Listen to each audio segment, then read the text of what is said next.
More than Dundee would want. He's open. There's a shot. That's not the real bad one, but I'll tell you, there's one coming up here. Yeah, now he's. Ooh, that was a good left hook. All right, buckle up, folks, because today we're diving deep into the extraordinary life of a man who wasn't just a boxing legend, but a force of nature, the one and only George Foreman. Yes, you heard it right. The man who shook the world with his thunderous punches and warmed our kitchens with his iconic grill has left us, and we're here to unravel the layers of his remarkable journey.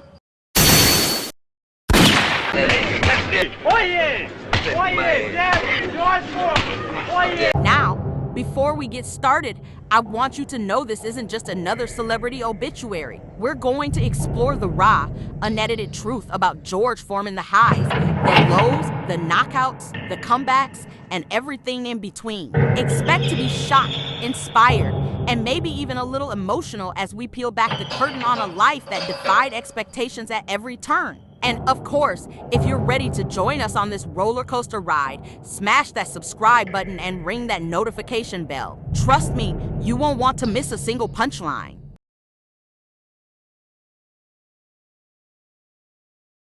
For round one, fighting for the gold medal here in the 19th Olympiad. George pouring it on.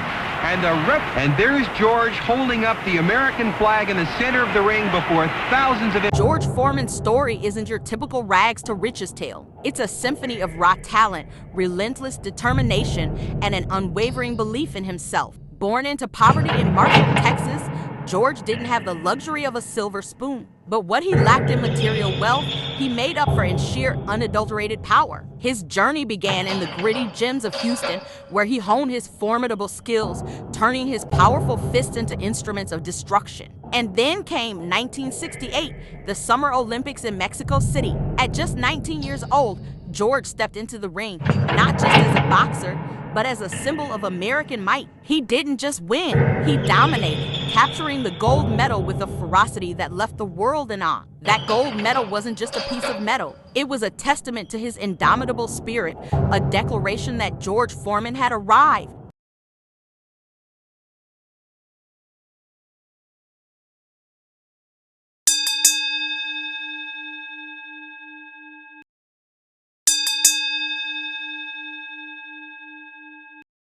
Fresh off his Olympic triumph, George turned pro, and the boxing world braced itself for impact. And impact he delivered. His early career was a whirlwind of knockouts, each punch a thunderbolt that sent shockwaves through the heavyweight division. He was a force of nature, an unstoppable juggernaut, and in 1973, he proved it by dismantling the previously undefeated Joe Frazier, snatching the heavyweight title with a brutal display of power. But George wasn't content with just one victory. He defended his title twice, each fight a masterclass in controlled aggression. He was the king of the heavyweight division, the undisputed ruler of the ring, and the world was at his feet.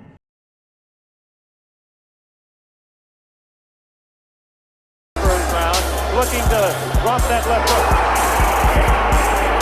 The shoulder of Foreman. And then came 1974, the year that would define George Foreman's career, the year of the Rumble in the Jungle. In Zaire, he faced Muhammad Ali, the poet, the provocateur, the people's champion. It was a clash of titans, a battle for the ages, and the world watched with bated breath. George, the younger, stronger puncher, was expected to steamroll Ali. But Ali, with his cunning strategy and rope-a-dope tactics, weathered the storm, absorbing George's blows and waiting for his moment. And in the 8th round, he seized it, knocking out George in a stunning upset. That night in Zaire wasn't just a loss for George. It was a turning point. It was a moment of profound humility, a humbling experience that would shape the rest of his life. But it was also the beginning of an unlikely friendship. Years later, when Ali passed away in 2016, George's words were a testament to their bond. "I lost my best friend."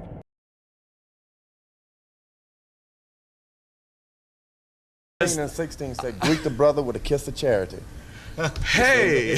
But I love you guys because you're really standing with the Lord Jesus. I love that.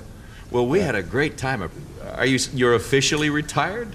Well, after my experience in Puerto Rico, I think March the 17th, stop it and learn about God And the Bible is here. It's been here for thousands and thousands. In 1977, George Foreman shocked the world once again, but not with his fists. He announced his retirement from boxing and became an ordained minister, dedicating his life to God. He traded the roar of the crowd for the quiet sanctity of the church, preaching in a small Houston area church. This wasn't just a career change, it was a transformation. George found peace, purpose, and a new identity, but the fire within him still burned, and after a decade away from the ring, he felt the call to return.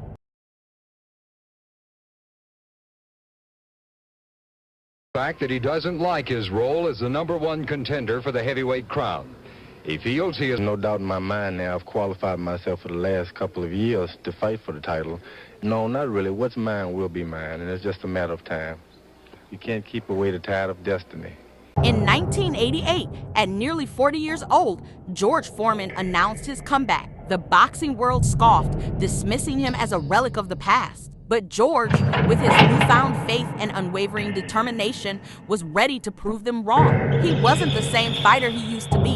The crushing power punches had faded, replaced by a more measured, strategic approach. But what he lacked in brute force, he made up for in experience and guile. He methodically climbed the ranks, racking up wins and silencing his critics. And then, in 1994, at the age of 45, George Foreman achieved the unthinkable. He defeated the younger, faster Michael Moorer, reclaiming the heavyweight title and etching his name in the annals of sports history. He was the oldest heavyweight champion in history, a testament to the power of perseverance.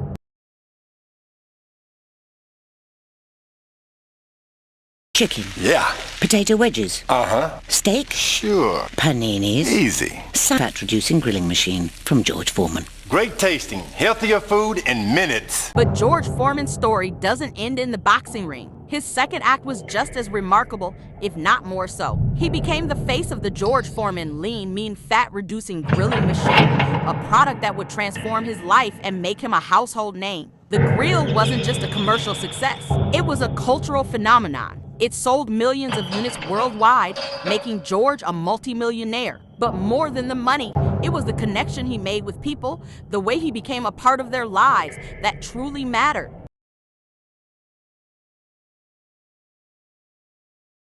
People would pay you a lot of money to do a commercial. But then after a period of time, Kentucky Fried, get your own product. I said, sure, how much you gonna pay me? They said, no, we're not gonna pay you. And we formed a joint venture together. George Foreman's legacy extends far beyond his boxing achievements and his commercial success. He was a humanitarian, a philanthropist, a man of faith, and a devoted family man. He was a symbol of resilience, a testament to the power of second chances. His life was a tapestry of triumphs and tribulations, of knockouts and comebacks, of faith and fortune. He was a man who defied expectations, who refused to be defined by his past, and who left an indelible mark on the world.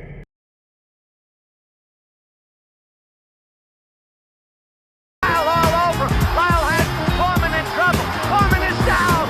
It's started. No fighting. Lyle's got to come back with this time it may be over. Lyle's not going to make it, Howard. He's not going to make it. I'm not. And now, for the controversial question that I want you to answer in the comments below. Was George Foreman's comeback the greatest in sports history? Was it more impressive than Michael Jordan's return to the NBA? More inspiring than Lance Armstrong's multiple Tour de France victories? Let's hear your thoughts. And while you're at it, don't forget to subscribe and hit that notification bell. We've got plenty more stories like this coming your way, and you won't want to miss a single one. George Foreman's story is a reminder that life is full of surprises, that second chances are real, and that the human spirit is capable of extraordinary feats. He was a legend, an icon, and a force of nature, and his legacy will continue to inspire us for generations to come. Rest in peace, Big George. You will be missed.